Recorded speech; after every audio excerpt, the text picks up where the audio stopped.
दिख रहा है? स्लीपर के नीचे जो बैलास्ट दिख रही है इसको क्या बताया था मैंने? Cushion ballast. ठीक है, ये क्या है मेरा? कुशन बैलास्ट है। ठीक है, उसके बाद ये जो बाजू में जो दिख रही है ये दिख रही है, ये शोल्डर बैलास्ट है। और ये दोनों स्लीपरों के जो बीच में नजर आ रहा है इसको क्या बोलेंगे हम? क्रिप बैलास्ट।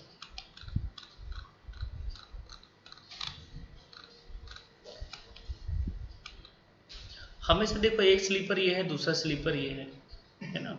इनकी पोजीशनिंग ऐसी होनी चाहिए कि ये जो कोर होगा स्लीपर का वो हमेशा एक दूसरे पे क्या बना रहे हैं, ये जो एंगल बनता है ये कितना बनता है? 45 डिग्री।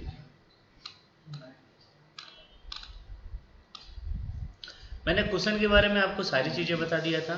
ठीक है, कि जो आपका जो ट्रेक का कुशन होना चाहिए नए कंस्ट्रक्शन में हमारा 350 होना चाहिए, एग्जिस्टिंग ट्रेक है तो मेरा 300 होना चाहिए, और लूप लाइन में कितना होना चाहिए? 350 होना चाहिए। ठीक है, मैंने ये भी बता दिया आपका कि जो क्लीन कुशन होगा, ठीक है, क्लीन कुशन नॉर्मल कंडीशन में मेरा कितना होना चाहिए? आपका 150 mm होना चाहिए। ठीक है, लेकिन अगर मेरी स्पीड कितनी है?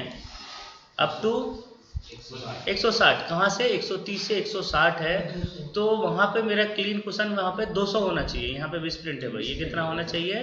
200 होना चाहिए।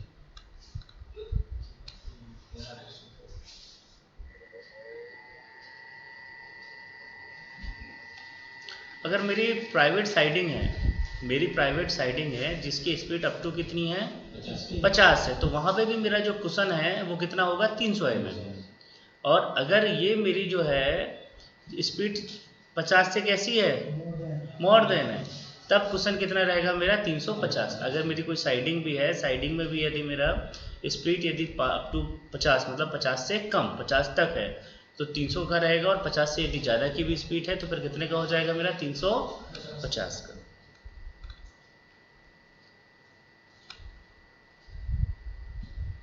ठीक है, किसी भी कंडीशन में स्लीपर जो रहेगा, पीएससी स्लीपर में जो कुशन रहेगा मेरा क्लीन कुशन, वो किसी भी कंडीशन में 150 mm से कम नहीं होना चाहिए। कोई भी कंडीशन हो जाए क्लीन कुशन 150 से कम नहीं होना चाहिए। और यही मैंने आपको बताया था कि पॉइंटेड क्रॉसिंग है तो कितना हो जाएगा? 200 mm। और यही मैंने आपको बताया था कि अगर स्पीड मेरी 130 से ज़्यादा है, 130 से उससे ज़्यादा है, अप टू कितना? 160 है, तो कितना होगा ये आपका? 200 mm। देखो ये प्रोफाइल एक बार और देख लो, मैंने बताया था आपको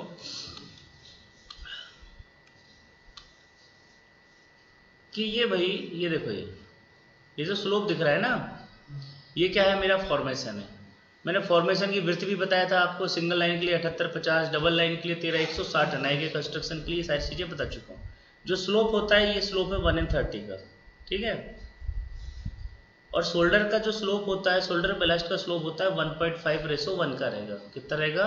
1.5:1। ये जो आपकी बैंकिंग होता है, बैंकिंग का स्लोप कितना बताया था मैंने? 2:1।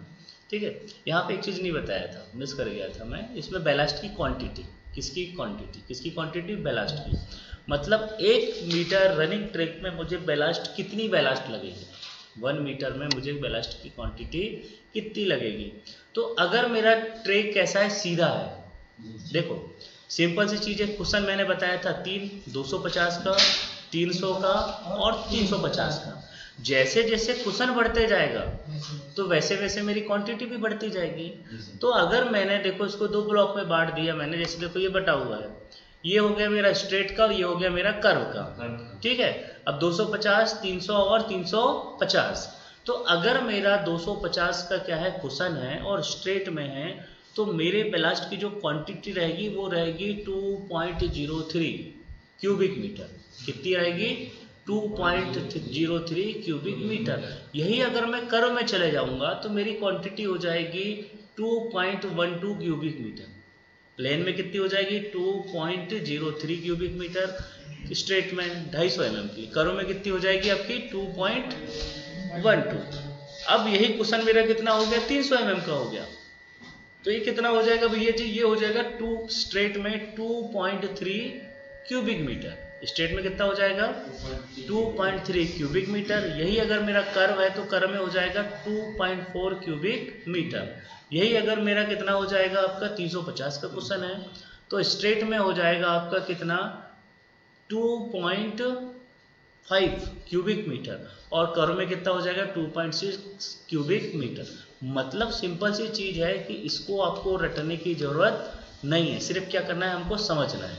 कैसा करना है अब समझना है, कैसे समझना है। ये देखो 250 300 350 स्ट्रेट और कर्व। अब ये देखो सिंपल सा आंकड़ा है 250 तो 2.03 कर्व में हो गया तो 2.1 मतलब 2.0 था 2.1 हुआ 2.3 हुआ 2.4 हुआ 2.5 हुआ 2.6 हुआ। रटने की जरूरत पड़ी क्या? बिल्कुल नहीं पड़ी। सिंपल वे में 2.03 2.1 2.3 2.4 2.5 2.6 तो हमने उसको सिंपल से एक बार लिखा तो आराम से हमको सारा का सारा कितना क्यूबिक मीटर हमको बैलास्ट की आवश्यकता है वो एक ही बार में हमको मिल जाएगी।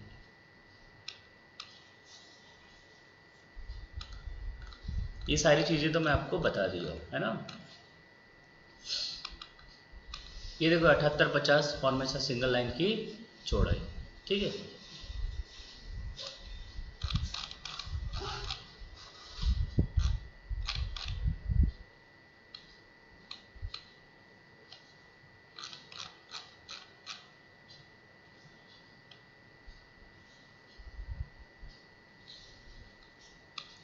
ठीक है, अब देखो दो टाइप के ट्रैक रहते हैं हमारे पास। हमारा तो सारा का सारा LWR ट्रैक है तो LWR का जो फॉर्मेशन रहेगा वो सिंपल यही रहेगा। देखो ये मैं शोल्डर बैलास्ट की चौड़ाई बताया था कितनी 350 mm, ठीक है। कर्व अगर कर्व है तो कर्व में कितनी हो जाएगी 500 mm, ठीक है।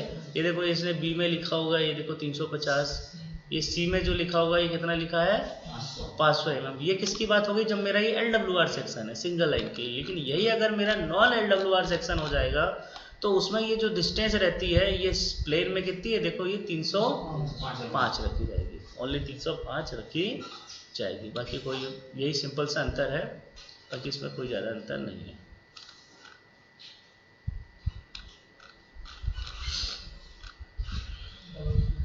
ठीक है, अब मैं बोला था डबल ट्रैक, तो डबल ट्रैक का भी देखो ये अब क्या हो जाएगा डबल। तो डबल में भी मैंने बताया था कि फॉर्मेशन की चौड़ाई कितनी होगी नए कंस्ट्रक्शन में 13,160, ठीक है 13,160। न्यू पुराने में कितना था उससे 1 मीटर कम, लगभग 1 मीटर कम, मतलब कितना हो जाता था 15,150। 13,160 था ना तो 12,150 1 मीटर कम करेंगे ना, ज़्यादा थोड़ी करेंगे, ठीक है 12,150,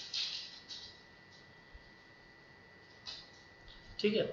एक चीज़ और जान लो, नया जब भी कंस्ट्रक्शन होगा तो कोई भी दो ट्रैक के सेंटर टू सेंटर डिस्टेंस, जैसे ये है सेंटर, ये सेंटर से ये सेंटर का जो डिस्टेंस होगा वो नए कंस्ट्रक्शन में किसी भी कंडीशन में 5300 से कम नहीं होना चाहिए। मतलब देखो इस ट्रैक का सेंटर ये है, इस ट्रैक का सेंटर ये है, ठीक है ये दिख रहा है जी। तो ये जो ट्रैक सेंटर है इन दोनों की बीच की दूरी नए कंस्ट्रक्शन में किसी भी कंडीशन में 5300 से कम नहीं होनी चाहिए। पुरानी कंस्ट्रक्शन में कितना था ये 4.265 था पहले, ठीक है। नए में जो भी कंस्ट्रक्शन होगा तो वो 5300, ये देखो लिखा है ना 5300 जे डिस्टेंस इससे कम नहीं होनी चाहिए।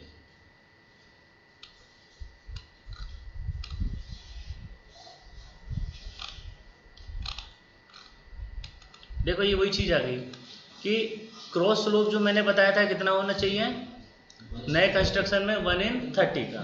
पहले कितना हुआ करता था ये 1/40 का था। तो एग्जिस्टिंग में अगर पहले से कहीं 1/40 का है तो हम उसका कुछ कर नहीं सकते, लेकिन नया जब भी कंस्ट्रक्शन करेंगे तो जो हमारा क्रॉस स्लोप होगा 1/30 का ही रहेगा।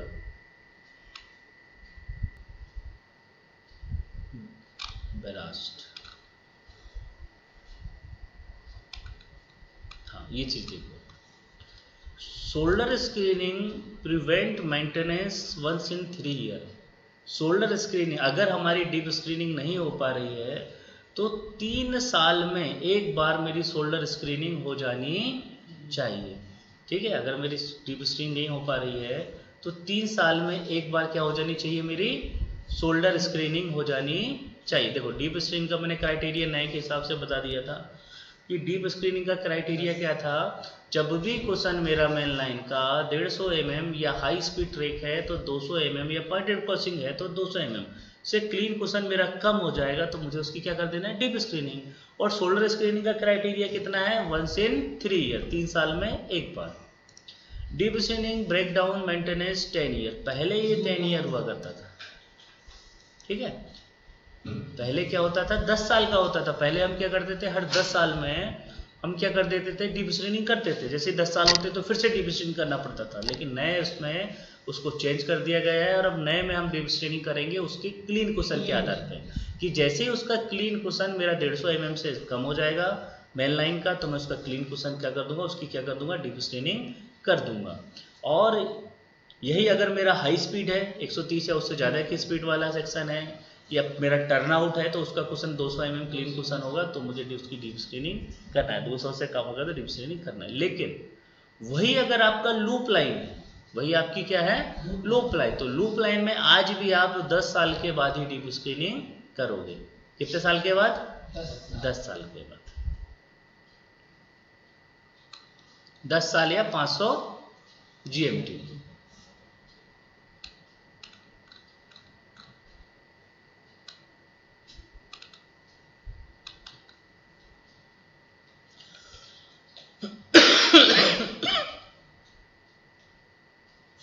देखो आप फिजिकली पैरामीटर की बात कर लेते हैं।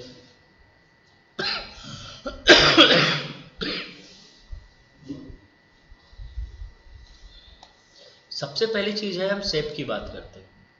हमारा जो भी बैलास्ट होगी उसका शेप कैसा होना चाहिए, क्यूबिक शेप होना चाहिए, मतलब राउंड नहीं होना चाहिए, वो क्यूबिक होनी चाहिए। क्यूबिक होनी चाहिए, नुकीली होनी चाहिए, एंगुलर होनी चाहिए। क्यों होनी चाहिए, for the compaction and the internal fraction, वो किससे बच सके, उसके कंपैक्शन के फोर्स से, उसके इंटरनल फ्रैक्शन से वो बच सके।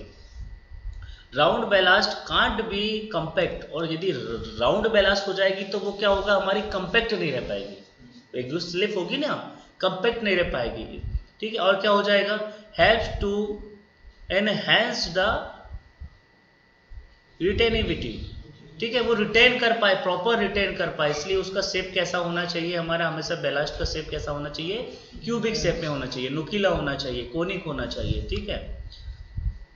ग्रेडिंग कैसी होनी चाहिए, यूनिफॉर्मली ग्रेडिंग होनी चाहिए। क्यों होनी चाहिए, the optimum white for the resilience and the drainage, ठीक है, ताकि उसमें से पानी प्रॉपर निकल जाए। Available for the accumulated fines, ठीक है, ये भी सब ठीक है। अब मैं साइज की बात कर लेता हूँ, किसकी साइज की बात कर लेता हूँ, साइज की। तो जो मैक्सिमम जो साइज होगा हमारा, जो साइज होगा, एक बोल रहा है size, the large size is greater than 50 mm और small size is less than 40 mm। तो ऑप्टिमम साइज कितना मान लिया गया है हमारा, 40 से 50 mm। एक्चुअल जो हमारा बैलास्ट का जो साइज है वो 20 से 65 के बीच होना चाहिए। लेकिन अगर मैं उसकी बात करूँ ऑप्टिमम की, मतलब एक एवरेज साइज की बात करूँ, अगर बीच का मैं एवरेज साइज निकालूंगा तो 40 से 50 के समथिंग होना चाहिए। बाकी हमारा वही रहेगा कि 20 mm से कम नहीं होनी चाहिए और 65 mm से ज़्यादा नहीं होनी चाहिए।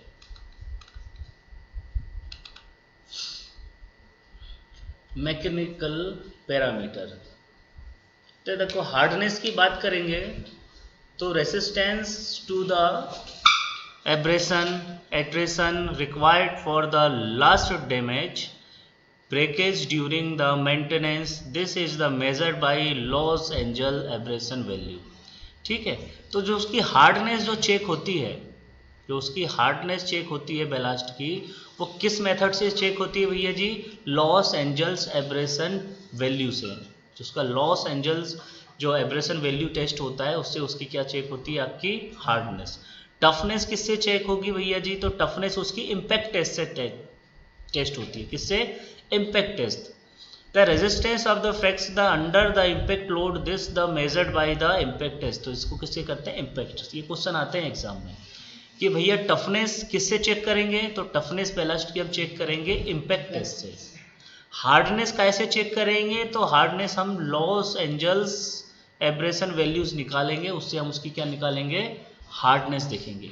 Water absorption, this sound the checked ensure the high resistance the weathering during the adverse weather condition. मतलब भी वेदर कंडीशन में जब हमारा पानी गिरेगा, जब हमारा मानसून आएगा, तो वो अपने आप को कैसे रिजिट रख पाएगी, इसलिए उसका क्या करते हैं हम, वाटर एब्रेशन टेस्ट भी करते हैं। तो मैंने आपको ये दोनों चीज़ें बताया था, इनकी वैल्यू भी बताया था कि जो हार्डनेस टेस्ट किसके लिए क्या करते हैं हम, एब्रेशन टेस्ट, ठीक है। इनकी वैल्यू भी बताया था मैंने कि एब्रेशन टेस्ट की जो वैल्यू है हमारी 30% से ज़्यादा नहीं होनी चाहिए। इम्पैक्ट टेस्ट टफनेस के लिए जो नापते हैं, इम्पैक्ट टेस्ट की वैल्यू हमारी 20% से ज़्यादा नहीं होनी चाहिए। और वाटर एब्जॉर्प्शन भी बताया था कि किसी भी बैलास्ट का वाटर एब्जॉर्प्शन 1% से ज़्यादा नहीं होना चाहिए, ठीक है। अब केमिकल की बात करें तो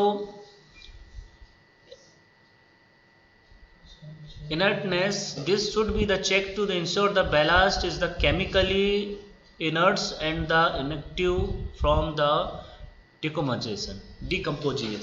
तो मोस्टली जो हमें हमेशा ये देखना चाहिए कि जो हमारी जो बैलास्ट है वो केमिकली कैसा होना चाहिए, इनर्ट होना चाहिए। मतलब उसको केमिकल का कोई फर्क ना पड़े, मतलब केमिकल से उसकी कोई क्रिया नहीं होनी चाहिए, ये इसमें उसमें गुण होना चाहिए।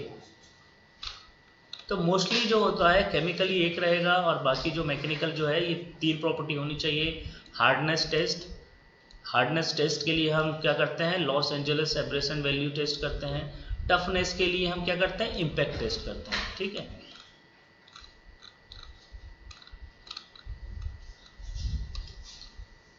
अब देखो specification of ballast, track ballast. तो specification was the issue by RDSO ने 2016 में इसका एक स्पेसिफिकेशन का एक सेट निकाला हुआ था।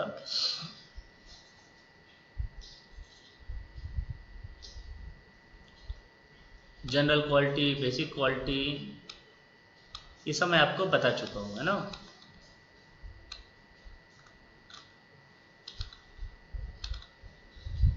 ठीक है, ये वही चीज़ जो मैंने आपको पहले बताया था, ये वही चीज़ आ गई। द फिजिकली प्रॉपर्टीज, द आपका एग्रीगेट का एब्रेशन टेस्ट, तो एब्रेशन टेस्ट किससे कर रहे थे हम, लॉस एंजल्स मेथड से। एब्रेशन टेस्ट हम कर रहे थे लॉस एंजल्स मेथड से। उसमें हमारा कितना होना चाहिए भैया, कितना परसेंट मैक्सिमम है, 30%, ठीक है। ये किसके लिए 30% है, ब्रॉड गेज के लिए। ब्रॉड गेज में यदि हम लॉस एंजल्स टेस्ट कर रहे हैं, सॉरी अपना ये लॉस एंजल्स एब्रेशन टेस्ट कर रहे हैं, तो उसकी वैल्यू हमारी 30% से ज़्यादा नहीं होनी चाहिए। लेकिन यही हम नैरो गेज के लिए कर रहे हैं, नैरो गेज और मीटर गेज के लिए कर रहे हैं। तो नैरो गेज और मीटर गेज में इसकी वैल्यू कितनी हो जाती है, 35% से ज़्यादा नहीं होनी चाहिए। अब एग्रीगेट इम्पैक्ट टेस्ट, ये भी बताया था मैंने। इम्पैक्ट टेस्ट किसके लिए करते हैं भैया जी, उसकी टफनेस के लिए। हार्डनेस के लिए लॉस एंजल्स एब्रेशन टेस्ट करते हैं और टफनेस के लिए इम्पैक्ट टेस्ट करते हैं, ठीक है। तो इम्पैक्ट टेस्ट की वैल्यू हमेशा ब्रॉड गेज में 20% से ज़्यादा नहीं होनी चाहिए, और यदि मीटर और नैरो गेज है तो 30% से ज़्यादा नहीं होनी चाहिए।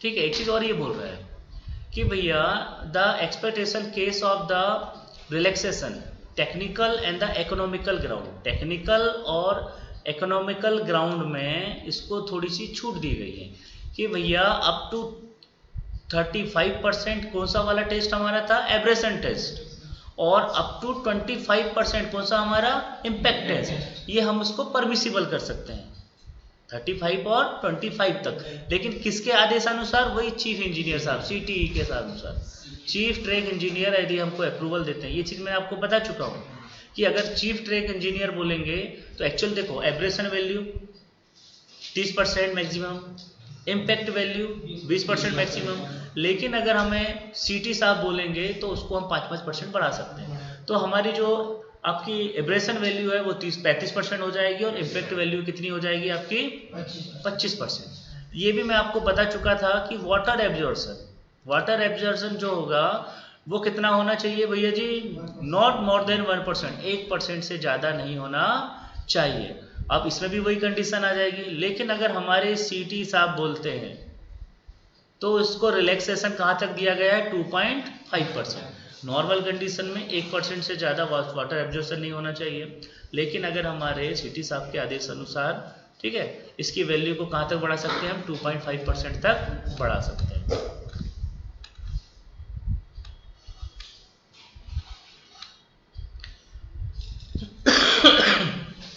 अब ये देखो, ये भी मैं आपको बता चुका हूँ कि जो सीयू एनालिसिस करेंगे हम, छानेंगे बैलास्ट को, क्या करेंगे, छानेंगे। तो छानने के लिए हम 3 छन्ने यूज़ करते हैं। एक छन्ना था मैंने बताया था 65 mm का, दूसरा जो रहेगी 40 mm की मैश रहेगी, मैश सीयू रहेगी, और तीसरी जो रहेगी 20 mm की रहेगी। तो ये चीज़ बता दिया था कि 65 mm में 5% से ज़्यादा नहीं रुकनी चाहिए, 40% में 40 से 60% रुकनी चाहिए, और जो आपका 20 mm का है उसमें 98% से ज़्यादा नहीं रुकनी चाहिए। ठीक है, अब मैंने आपको एक चीज़ ये भी बता दिया था कि 95% मतलब 98% से ज़्यादा रुकनी नहीं चाहिए, लेकिन अगर इससे ज़्यादा बढ़ती है 95 तक होती है, कितनी होती है, 95 तक होती है, तो 95 तक होगी, हाँ, ठीक ठीक ठीक ठीक ठीक। तो क्या हो जाएगा, देखो ये 98% तो यहाँ पर इससे ज़्यादा रुकनी ही नहीं चाहिए। अब ये चीज़ मैंने आपको बताया था कि हमको हाथों से टूटी हुई नहीं यूज़ करना है, हमको मशीन क्रश बैलास्ट यूज़ करना है। लेकिन अगर धोखे से हम क्या कर रहे हैं, मशीन हाथों से टूटी हुई ब्रक यूज़ कर रहे हैं, जो बैलास्ट जो रहेगी, जो हाथों से टूटी हुई रहेगी, तो उसको हम 95% तक ले सकते हैं। कितने तक ले सकते हैं, पर वो 95% से कम नहीं होनी चाहिए, कम नहीं, ज़्यादा नहीं होनी चाहिए, है ना, नॉट लेस देन 95%, ठीक है, एंड क्रश।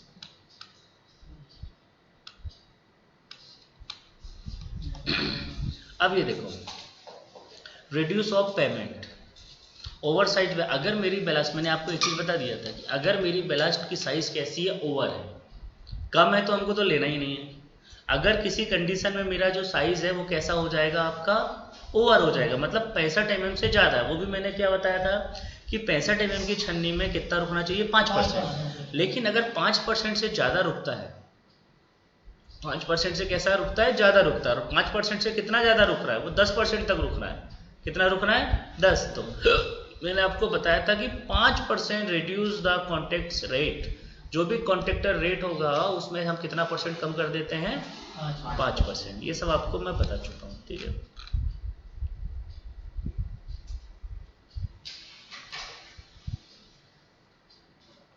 एक चीज और ये देख लो,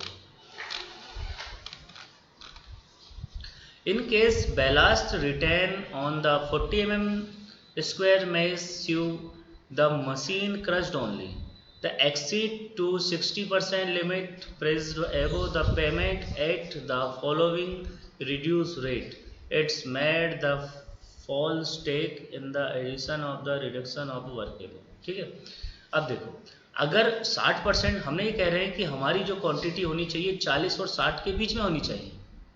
40 mm के छन्ने से हम छानेंगे तो जो क्वांटिटी होनी चाहिए, जो बचनी चाहिए, वो 40 और किसके बीच होनी चाहिए, 60 के बीच होनी चाहिए। लेकिन अगर वो बढ़ती है तो मैक्सिमम हमारे पास कितना हम बढ़ा सकते हैं उसको, 5% तक। कितना कर सकते हैं, 5%। तो 5% मैक्सिमम बढ़ाएंगे तो मतलब 60 से कितना परसेंट हो सकता है, 65 तक हो सकता है। 40 से 65 mm रुकना, 60 mm रुकनी चाहिए ना, तो 5% बढ़ा दो तो ज़्यादा ज़्यादा वो कितना बढ़ा ले सकते हैं, 65 mm तक ले सकते हैं। तो 65 mm तक हम ले सकते हैं, ठीक है। और 10% यदि रिड्यूस करेंगे और कितना हो जाएगा, 70%।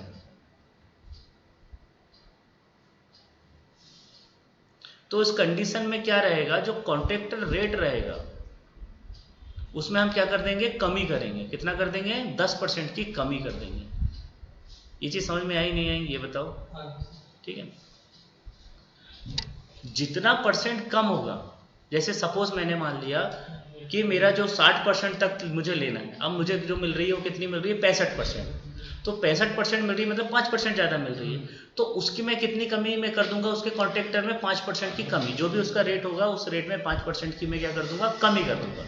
लेकिन अब वो क्या है, मेरे को 60 ना मिल के कितनी मिल रही है, 70 मिल रही है, तो कमी की ज़्यादा कितना साइज हो गया, 10% हो गया। जब 10% साइज हो गया तो मैं उसके रेट में कमी कितनी कर दूंगा, 10% कर दूंगा, ठीक है। लेकिन अगर 70 से ज़्यादा हुई तो उस गिट्टी को मैं यू लूंगा ही नहीं, उस बैलास्ट को हम क्या कर देंगे, रिजेक्ट। मतलब मैक्सिमम यदि 40 और 65 में अगर छन्नी में अगर वेरिएशन भी चलेगा तो कितने mm तक चलेगा, 10 mm तक। बात समझ में आई। 65 mm की छन्नी में वेरिएशन चल रहा था तो सिर्फ कितने mm तक, 5 mm, 5% तक। चीजें समझ में आई नहीं आई। अब देखो, rejection of ballast aggregate account, मतलब हम किस आधार पर उसको क्या करेंगे, हम रिजेक्ट करेंगे। सबसे पहले ओवर साइज।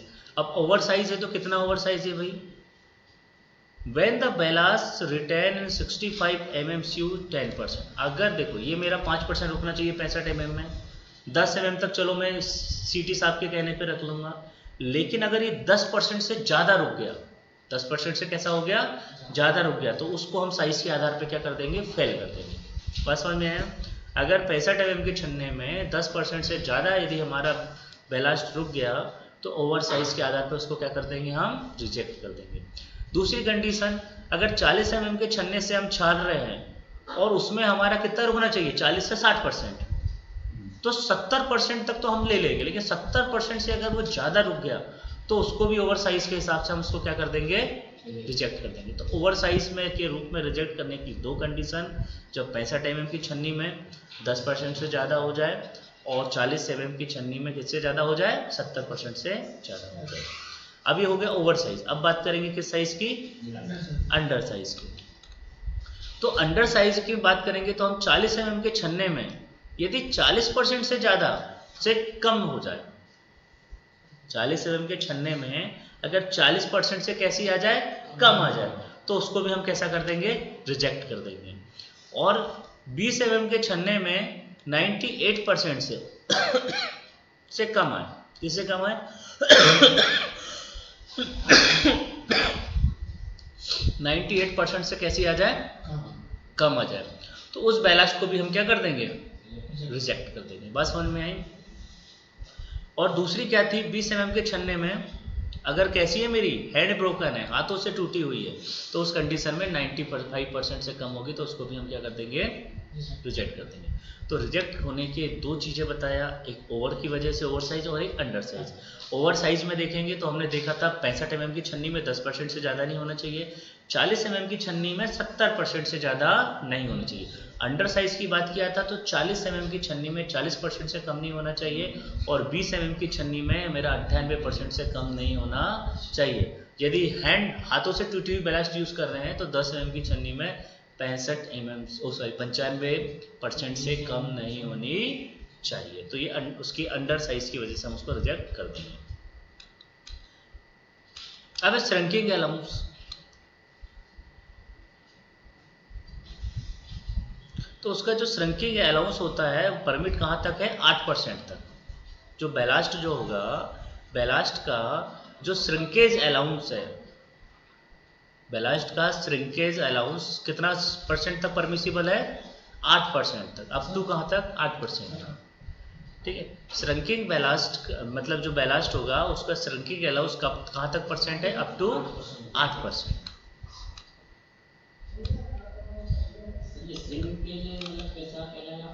बता दो। The payment is made for the gross measurement either in stake or in the wagon without any detection for the shrinkage weight.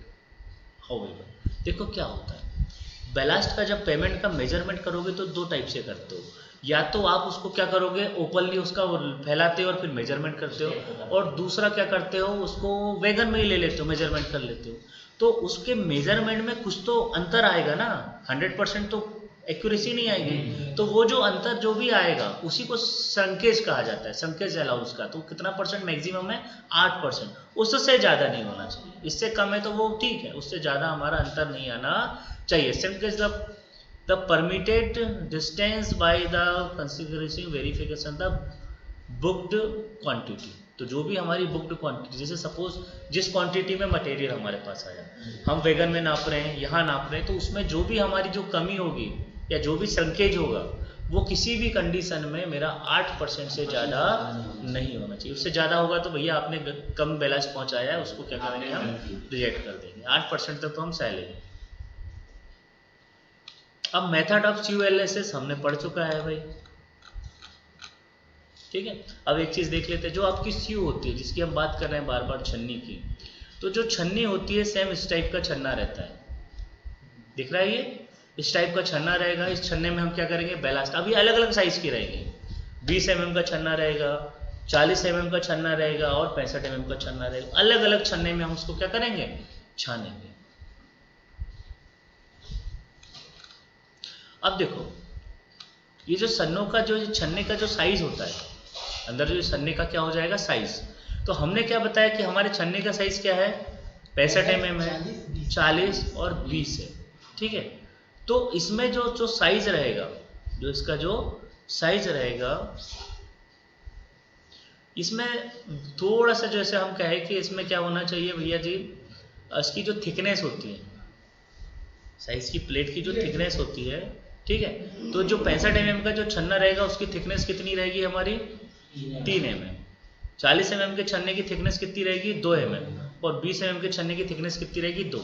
मतलब 65 mm की थिकनेस रहेगी हमारी 3 और बाकी 40 और 20 की थिकनेस कितनी रहेगी, 2। अब इसमें हमको थोड़ा सा टॉलरेंस भी दिया गया है कि 65 mm में जो 3 mm की थिकनेस है उसमें टॉलरेंस +1 - 0.5 हो सकता है।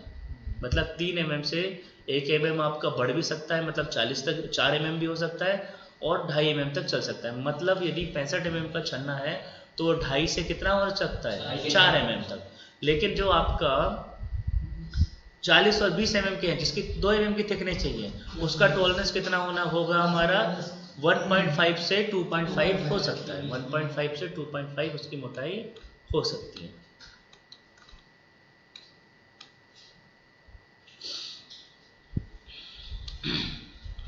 अब ये देखो, अब ये स्यू है, छन्नी है, देख रही है छन्नी, ठीक है। अब इस छन्ने का ये जो साइज है, एक ये 65 mm की छन्नी है। अब 65 mm का नॉर्मल साइज कितना होगा, 65 mm। 65 mm की छन्नी का नॉर्मल साइज 65 mm। अब इसका टॉलरेंस कितना है, साइज भी तो छोटा बड़ा हो सकता है ना, तो साइज का जो टॉलरेंस है 1.5 mm है, ±1.5 mm। तो वो जो 65 mm के छन्ने का साइज है वो क्या हो सकता है, 64.5 भी हो सकता है और 66.5 भी हो सकता है, ±1.5 का उसमें क्या रखा गया है, वेरिएशन, ठीक है। दूसरी चीज, इसका जो डिस्टेंस होगा, इनका जो डिस्टेंस वो रखा जाता है कितना, 40 mm। डिस्टेंस का मतलब इस छन्ने के सेंटर से, मतलब इस छेद के सेंटर से इस छेद का टेंस, जो उसका सेंटर होगा ना, जो भी उसमें होल बनेंगे 65 mm के, उनके बीच का जो डिस्टेंस होगा वो कितना रखा जाता है, 80 mm। 65 mm के छन्ने में छन्नों का अंदर का डिस्टेंस कितना रखा जाता है, 80 mm। और इसका जो टॉलरेंस है परमिसिबल वो है +12 से -8, +12 से -8 टॉलरेंस उसमें परमिसिबल है। 40 mm के छन्ने का नॉमिनल साइज जो है कितना है मेरा, 40 mm। इसमें भी टॉलरेंस है ±1.5 mm का, ठीक है। डिस्टेंस वही 50 mm, इसमें जो डिस्टेंस रखा जाएगा वो 50 mm 50 है। और ये भी परमिसिबल कितना है, +7.5 से -5 mm तक। 20 mm के छन्ने का नॉमिनल साइज क्या होगा, 20 mm। परमिसिबल टॉलरेंस कितना हो जाएगा इसमें, +1, ठीक है, ±1। तो 65 mm और 40 mm, 65 mm और 40 mm के छन्ने का जो साइज होगा उसका जो टॉलरेंस होगा वो होगा ±1.5। और 20 mm के छन्ने का जो टॉलरेंस होगा ओनली फॉर कितना होगा, 1 mm, ठीक है।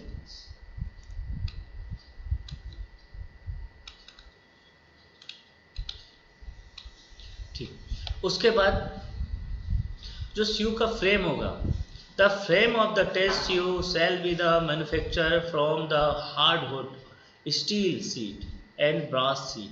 मतलब जो भी आपका जो छन्ना होगा, जो शुरू होगा, उसका जो फ्रेम बनेगा लकड़ी का भी बन सकता है, स्टील का भी बन सकता है और ब्रास का भी बन सकता है, आप किसी का भी बना सकते हो। लेकिन जो उसका स्टैंडर्ड साइज होगा वो 100 centimetre by 70 centimetre by 10 centimetre होगा। छन्ने का स्टैंडर्ड साइज कितना होगा 170-10। 170-10 मतलब ये देखो जो छन्ना दिख रहा है यहाँ से लेकर यहाँ तक की जो इसकी लंबाई होगी, ठीक है, यहाँ से लेकर यहाँ तक की जो ये लंबाई होगी, ये लंबाई कितनी होगी इसकी 100 सेंटीमीटर। 100 सेंटीमीटर मतलब 1 मीटर। कितना होगा 1 सेंटीमीटर, या मान लो उसको 1000 mm कह सकते हैं। इसको क्या कह सकते हैं 1000 mm। इसकी जो चौड़ाई होगी वो कितनी हो जाएगी 700 mm। चौड़ाई कितनी होगी 700 mm। और इसकी जो मोटाई होगी थिकनेस वो रहेगी कितनी 100 mm।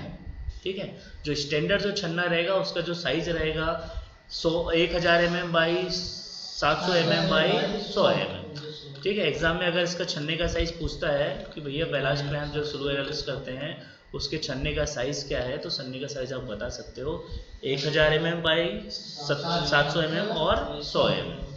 मतलब लंबाई हमारी हो जाएगी 1000 mm, चौड़ाई हो जाएगी 700 mm और ऊंचाई कितनी गहराई जो रहेगी वो हो जाएगी 100 mm। ठीक है, अब ये सारी चीजें मैं बता चुका हूँ कैसे क्या टेस्ट करते हैं।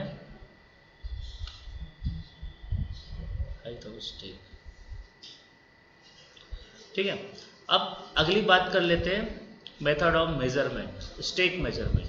जब आप स्टेक मेजरमेंट करोगे, देखो मेजरमेंट मैंने दो टाइप से बताया था। एक मेजरमेंट होता है जब स्टेक करके रखे हो, दूसरा मेजरमेंट वेगर में नापना है। तो जब आप स्टेक करके रखे हो तब मेजरमेंट कर रहे हैं तो कैसे करोगे। Stack should be done on an the almost plain and firm ground with good drainage. ठीक है, हम हमेशा वहाँ ड्रेनेज स्टेक करके रखेंगे जहाँ पर क्या होगा कि हमारा जो रहेगा जो ट्रेक मतलब जो एरिया रहेगा वो कैसा रहेगा, बिल्कुल प्लेन रहेगा। ठीक है, और उसका क्या रहना चाहिए विथ गुड ड्रेनेज। वहाँ पे क्या होना चाहिए, पानी के निकलने के लिए ड्रेनेज की अच्छी सुविधा होनी चाहिए। वहाँ पे पानी इकट्ठा नहीं होना चाहिए, प्लेन भी होना चाहिए और पानी इकट्ठा नहीं होना चाहिए। The height of stake should not be less than 1 meter except in hill area where it may be 0.5 metre. Mostly चीज ये कहा जा रहा है कि जब भी हम प्लेन ट्रैक पे स्टेक बनाएंगे, प्लेन ट्रैक पे स्टेक बनाएंगे किसी भी कंडीशन में उसकी हाइट 1 मीटर से कम नहीं होनी चाहिए। किसी भी कंडीशन में प्लेन ट्रैक पे उसकी जो स्टेक की जो हाइट है वो नॉट लेस देन 1 मीटर, मतलब 1 मीटर से कम नहीं होनी चाहिए नॉर्मल क्षेत्र में। लेकिन अगर यही मैं स्टेक कहाँ कर रहा हूँ, हिल स्टेशन में। कहाँ कर रहा हूँ, हिल स्टेशन में। तो हिल स्टेशन में वो क्या हो जाएगी आधा मीटर, मतलब 0.5 मीटर से कम नहीं होनी चाहिए। तो प्लेन ट्रैक में हमारे नॉर्मल स्टेक की हाइट 1 मीटर से कम नहीं होनी चाहिए। ठीक है, और हिल स्टेशन है तो 0.5 मीटर से कम नहीं होनी चाहिए।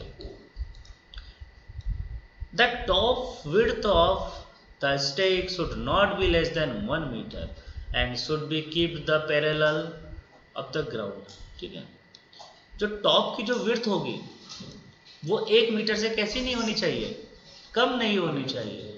ठीक है, और वो कैसी होनी चाहिए, बिल्कुल पैरेलल होनी चाहिए। ये चीज बताया कि जो उसकी विड्थ 1 मीटर से कम भी नहीं होनी चाहिए। ठीक है, और कैसी होनी चाहिए, वो ग्राउंड के पैरेलल होनी चाहिए। जैसे मेरा ऊपर का जो है वैसे जैसा मेरा ग्राउंड रहेगा वैसे ही वो उसके पैरेलल होनी चाहिए। This side slope of the stake should not be flatter than 1.5:1।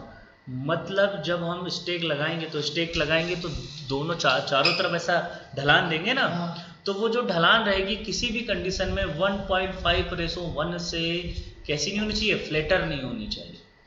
ठीक है, फ्लैटर ज़्यादा नहीं होनी चाहिए। किससे ज़्यादा नहीं फ्लैटर नहीं होनी चाहिए, फ्लैट मतलब फ्लेटी हुई ज़्यादा नहीं होनी चाहिए स्लोप।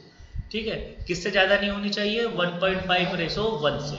ठीक है, 1.5:1 से ज़्यादा फ्लेटर नहीं होनी चाहिए। The value of each stake should normally not less than 30 meter cube in plain area and the 15 meter cube in hill area। तो जो भी हमारे स्टेक की वैल्यू होगी जब हम स्टेक लगाएंगे ना, तो स्टेक की वैल्यू प्लेन एरिया में कभी भी किसी भी कंडीशन में 30 मीटर क्यूब से कम नहीं होनी चाहिए। मतलब सिंपल सी चीज़ है, जब भी स्टेक लगाओगे तो उसकी क्वांटिटी 30 क्यूबिक मीटर से कम नहीं होनी चाहिए प्लेन एरिया में। और वही अगर हिल एरिया है तो हिल एरिया में उसकी क्वांटिटी 15 क्यूबिक मीटर से कम नहीं होनी चाहिए। तो जब भी हम स्टेक लगाएं तो प्लेन एरिया में 30 क्यूबिक मीटर से कम नहीं होनी चाहिए, और हिल स्टेशन है तो 15 क्यूबिक मीटर से कम नहीं होनी चाहिए। तो हमने देखो ये क्या नापा, जब हम प्लेन एरिया में नाप रहे हैं, तो प्लेन एरिया मतलब मैदान पे नाप रहे हैं, ठीक है। तो हमने दो चीज़ें बस देखा, 3 कंडीशन पढ़ा। पहली कंडीशन कि उसकी जो हाइट है किसी भी कंडीशन में 1 मीटर से कम नहीं होनी, हिल स्टेशन है तो आधे मीटर से कम नहीं होनी चाहिए। दूसरी कंडीशन हमने देखा, चाहे हिल हो या कुछ भी हो, उसका जो साइड स्लोप होगा 1.5:1 से आपका फ्लैटर नहीं होना चाहिए। तीसरी कंडीशन हमने देखा कि हम जब भी प्लेन ट्रैक पे नापेंगे तो उसकी जो क्वांटिटी होगी वो 30 क्यूबिक मीटर से कम नहीं होनी चाहिए, और हिल स्टेशन में 15 क्यूबिक मीटर से कम नहीं होनी करेंगे। तो क्या कैसे करेंगे, तो ओपन में कैसे था, 3-4 कंडीशन देखा था। पहली कंडीशन, जब भी हम बैलास्ट स्टेक करेंगे मेजरमेंट के लिए तो उसकी हाइट नॉर्मल कंडीशन में फ्लैट में 1 मीटर से ज़्यादा नहीं होनी चाहिए। दूसरी कंडीशन मैंने बताया था कि यही अगर हिल स्टेशन में तो आधे मीटर से कम नहीं होनी चाहिए। तीसरी कंडीशन मैंने आपको ये बताया था कि जहाँ पे भी हम स्टेक करेंगे वहाँ पे प्रॉपर ड्रेनेज की व्यवस्था होनी चाहिए। उसके बाद फिर मैंने बताया था कि जो उसका साइड स्लोप है 1.5 से 1 से ज़्यादा टेपर नहीं होना चाहिए। फिर अगली कंडीशन बताया था कि अगर मेरा प्लेन एरिया है तो जो क्वांटिटी है वो मिनिमम क्वांटिटी 30 क्यूबिक मीटर से कम हमको नहीं लेना। यही अगर हिल स्टेशन में है तो मिनिमम क्वांटिटी मुझे 15 क्यूबिक मीटर से कम नहीं लेना। ये कहाँ पे नापेंगे हम, नॉर्मल एरिया में, मैदानी क्षेत्र में, ठीक है। अब अगले जो बात करेंगे तो वेगन मेजरमेंट, मतलब अगर मुझे वेगन पे ही नापना है, मुझे मैदान पे नहीं नापना है, गिट्टी कहाँ पर है, वेगन के अंदर है, और उस वेगन पे ही नापना है, तो कैसे नापूंगा। तो उसकी सिंपल सी प्रोसेस है, in case of ballast supply being directly loaded into wagon, a continuous white line should be painted inside the wagon to the indicate the level up to which ballast can be loaded। Simple सी चीज़ें देखो, कुछ नहीं करना है हमें, जो vegan होगा उस वेगन में जहाँ तक हमारी बैलास्ट आ रही है उस बैलास्ट पे हम क्या करेंगे, सफ़ेद जो होगा चूने से हम लाइन से क्या कर देंगे, पेंट कर देंगे कि भाई मेरा वेगन कितना आ रहा है, इतना आ रहा है, मतलब इस लेवल तक क्या रहेगी, मेरी बैलास्ट रहेगी। अब उसमें मैंने मार्किंग कर दिया, मार्किंग करने के बाद जैसे ही मेरा बैलास्ट वहाँ से हट जाएगी तो मैं उसको क्या कर लूँगा, नाप लूँगा, उसकी लंबाई, हाइट, उसकी लेंथ, उसकी विड्थ सब कुछ निकाल लूँगा, और कितना क्यूबिक मीटर है उसका मैं वॉल्यूम निकाल लूँगा। जब मुझे उस वेगन का वॉल्यूम निकल गया उस साइज़ का, तो मैं आराम से बता सकता हूँ कि इस वेगन में इतने क्यूबिक मीटर बैलास्ट वहाँ पर अवेलेबल थी। तो मैं ऑटोमेटिक वेगन पे ही बैलास्ट की क्वांटिटी क्या करूँगा, मेजरमेंट कर लूँगा। देखो जैसे ये वेगन है कि भैया सैंपल साइज कितना रहेगा, तो ये 100 क्यूबिक नहीं आएगा वहाँ पे ऑप्शन में आपको जो देखने मिलेगा वो मिलेगा 0.027। तो हमको ये याद रखना है कि जो हमारा सिंगल जो आपका सैंपल साइज होता है वो कितने क्यूबिक मीटर का होगा, तो 0.027 cubic metre. The abrasion value, the impact value and water absorption, 1 test for every, एक टेस्ट हमको कितने क्यूबिक मीटर में लगाना है, 2000 क्यूबिक मीटर। मतलब कहने का ये है कि अगर मेरे पास 2000 क्यूबिक मीटर बैलास्ट इकट्ठा है तो उसके लिए मैं कितना टेस्ट लगाऊंगा, एक टेस्ट लगाऊंगा। बात समझ में आई। सैंपल साइज तो मेरा वही रहेगा 0.027%, लेकिन अगर मेरे पास 2000 क्यूबिक मीटर बैलास्ट है तो उसमें मैं कितना लगाऊंगा, एक टेस्ट लगाऊंगा। लेकिन अगर मेरे पास ये अगर 4000 क्यूबिक मीटर अगर बैलास्ट हो जाती तो डबल टेस्ट लगाऊंगा, 2 सैंपल लेना पड़ेगा मुझे। वही अगर 6000 हो जाती तो 3 सैंपल। मतलब मेरा जो होगा 2000 क्यूबिक मीटर पर कितना सैंपल लेना है, मुझे एक सैंपल लेना है, ठीक है। बैलास्ट का सैंपल साइज कितना हो जाएगा, 0.027%, ठीक है। This sample should be the called use the wooden box for the internal dimension 0.3 meter by 0.3 meter by 0.3 different parts of the stack wagon, ठीक है। जो हम सैंपल साइज लेंगे जो हम सैंपल साइज लेंगे ना, सिंगल सैंपल, जिसका मैंने साइज कितना बताया था, 0.027 क्यूबिक मीटर। बैलास्ट का सैंपल साइज कितना हो जाएगा, 0.027 क्यूबिक मीटर। तो अब उसका सैंपल साइज कैसा बनाएंगे, एक हुडन, एक लकड़ी का एक बॉक्स रहेगा, उस बॉक्स स्क्वायर बॉक्स रहेगा, उसकी चौड़ाई क्या रहेगी, 0.3, मतलब 300 mm लंबा, 300 mm चौड़ा और 300 mm ऊंचा। मतलब एक बॉक्स का जो साइज रहेगा वो 300 बाई 300 बाई 300 रहेगा। उसको अगर मैं इंटू भी कर दूं 0.3 क्यूबिक मीटर करूंगा तो क्या होगा, 3 3 का 9, 9 दिया 27, तो निकल जाएगा मेरा कितना भाई, 0.027 क्यूबिक मीटर। तो जो मेरा सिंपल का जो बॉक्स रहेगा, बॉक्स का वो भी ऐसे करते हैं, ठीक है। तो कौन कौन से हमको सावधानियां रखना है उसके बात करते हैं।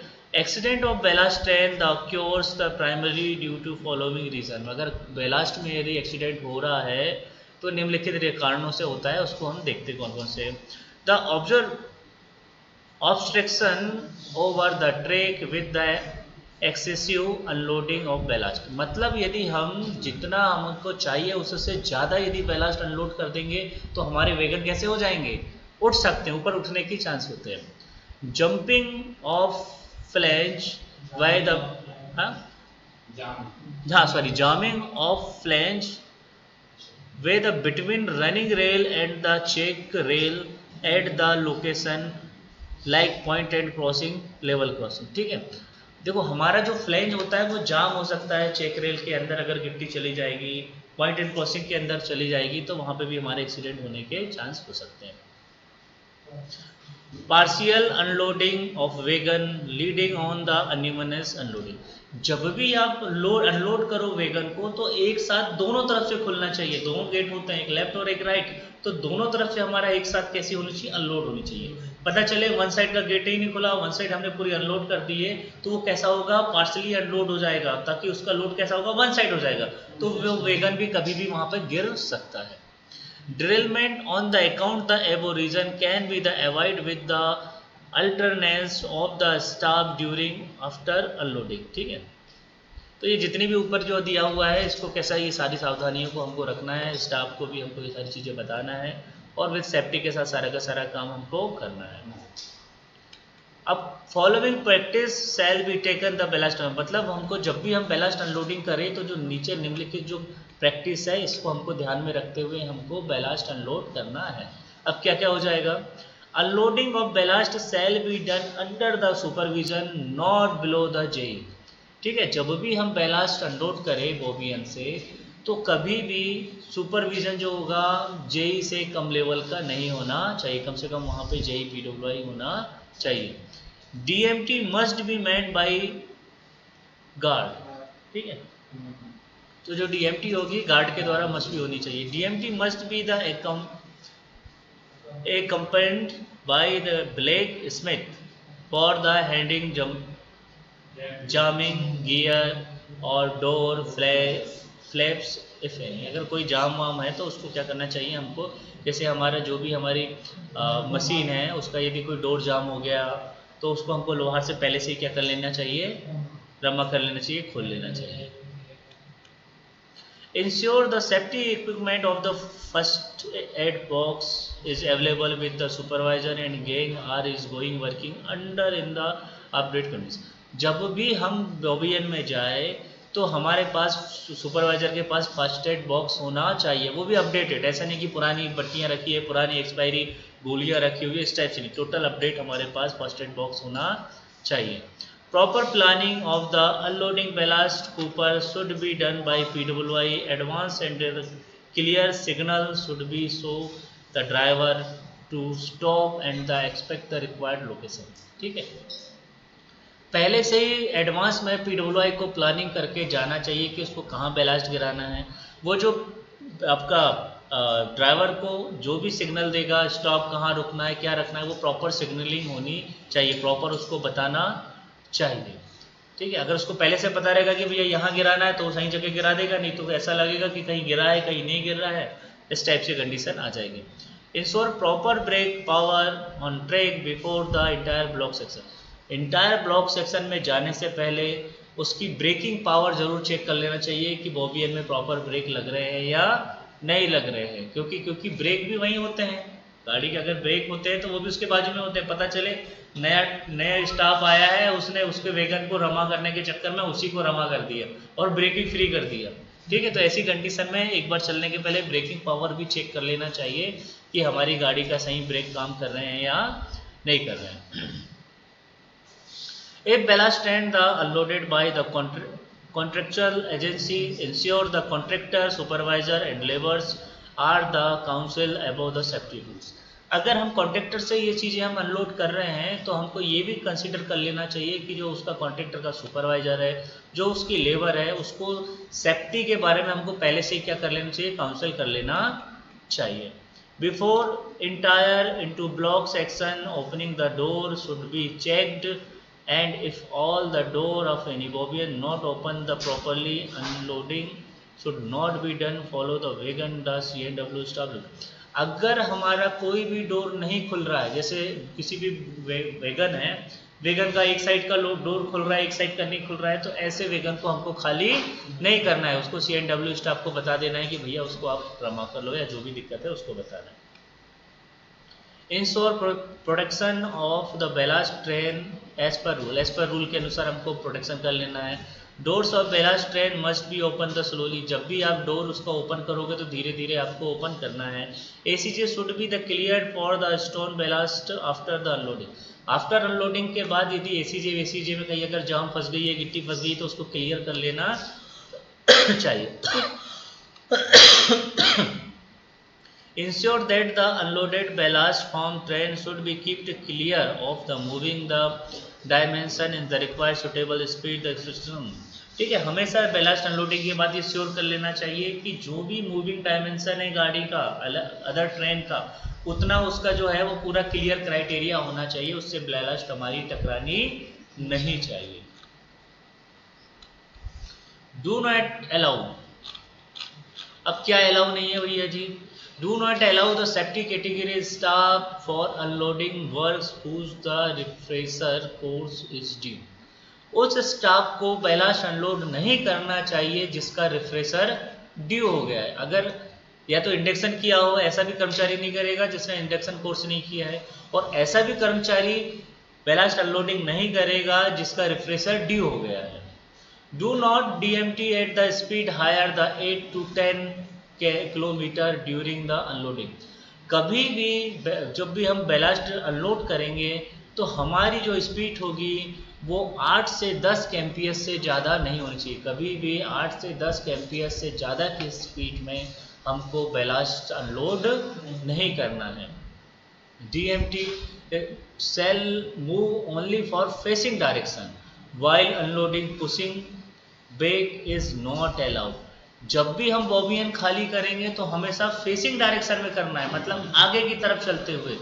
पुशिंग डायरेक्शन में, पुशिंग बैक में कभी हमको बैलास्ट अनलोड नहीं करना है। मतलब पुशिंग बैक मतलब ड्राइवर आगे है और आगे से पीछे की तरफ धक्का दे रहा है, ऐसी कंडीशन में कभी हमको बैलास्ट अनलोड नहीं करना है। हमेशा कैसे करना है, आगे की तरफ, फेसिंग डायरेक्शन में। Don't move DMT the unloading after sunset and during the foggy weather. कभी भी हमको बॉबियन मशीन सनसेट मतलब सूर्यास्त के बाद, शाम को सूर्यास्त, सूर्य डूबने के बाद कभी भी हमको बॉबियन मशीन काम नहीं करना है। बॉबियन मशीन काम करेंगे तो सिर्फ उजाले में, अंधेरे में काम नहीं करेगी। या अगर कोहरा छाया हुआ है, बहुत ज़्यादा कोहरा छा गया है, फॉगी है, तो उस वक्त भी हमको बॉबियन हमको मशीन यूज नहीं करना है, बैलास्ट अनलोडिंग नहीं करना है। Bond wire shall be keeped clean of ballast. Ballast unloading होने के बाद जो बॉन्डिंग वायर रहती है वो ईची की, उसको भी हमको कैसा कर लेना चाहिए, क्लीन कर लेना चाहिए। Don't stop DMT while the unloading in the progress. ठीक है, अनलोडिंग होने के पहले हमको उसको स्टॉप भी नहीं करना है। अगर स्टॉप कर दोगे तो वो पूरा का पूरा वहीं जाम लग जाएगा। Ballast shall not be unloaded on the road surface the LC। कभी भी LC मतलब गेट की रोड सरफेस के ऊपर भी बैलास्ट हमको खाली नहीं करना है, नहीं तो आप पता चले कि रोड पे गिरा दिए बैलास्ट, अब उधर से हमारी पूरी रोड जाम हो गई, ट्रक ही नहीं निकल पा रहे हैं, गाड़ी भी नहीं निकल पा रही है, और धोखे से किसने जबरदस्ती निकालने की कोशिश किया और एक ट्रक फंस गया, तो आपका ट्रैफिक पूरा का पूरा फंस ही जाएगा फिर।